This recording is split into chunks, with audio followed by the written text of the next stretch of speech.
Hello guys, কেমন আছো সবাই? আশা করছি সবাই খুব ভালো আছো। আর আমিও কিন্তু অনেকটাই ভালো আছি। আজকে আমি এসে গেছি গোবরডাঙ্গা। আজকে আমাদের ইনভাইট ছিল গোবরডাঙ্গা টেস্টি ওয়েব রেস্টুরেন্টে। এই গরমের মধ্যে বাইরে বেশিক্ষণ না দাঁড়িয়ে চলে আসলাম টেস্টি ওয়েব রেস্টুরেন্টের ভিতরে। আজকের এই ভিডিওটা তোমরা যারা হাবড়া, গোবরডাঙ্গা, ঠাকুরনগর এইসব জায়গা থেকে দেখছো তাদের জন্য কিন্তু একটা দারুণ সুখবর আছে।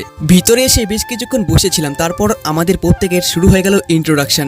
আজ থেকে ঠিক এক সপ্তাহ আগে বাকেটো নামে একটা ফুড ডেলিভারি অ্যাপ লঞ্চ হয়েছে। সেই বাকেটো অ্যাপের ইনভাইটে আজকে আমরা এত মানুষ এক জায়গায় হতে পেরেছি। বাকেটো অ্যাপের পক্ষ থেকে আমাদের সবাইকে প্রোভাইড করা হলো একটা করে ডায়েরি আর একটা করে পেন। বাকেটো হলো একটা ফুড ডেলিভারি অ্যাপ। এই অ্যাপের মাধ্যমে তোমরা এক জায়গা থেকে অন্য জায়গায় খাবার পাঠাতে পারবে। তুমি সাপোজ ধরো তোমার বাড়িতে কোনো একটা ভালো মন্দ রান্না করা হয়েছে, সেই খাবারটা তোমার কয়েক কিলোমিটারের মধ্যে একটা আত্মীয়র বাড়িতে পাঠাতে হবে। সেখানে তুমি সময়ের অভাবে যেতে পারছো না, সেই খাবারটা বাকেটো অ্যাপ তোমার বাড়ি থেকে সেই আত্মীয়র বাড়িতে পৌঁছে দেবে। এখন আমরা বর্তমানে যে ফুড ডেলিভারি অ্যাপগুলো দেখতে পাই, যেমন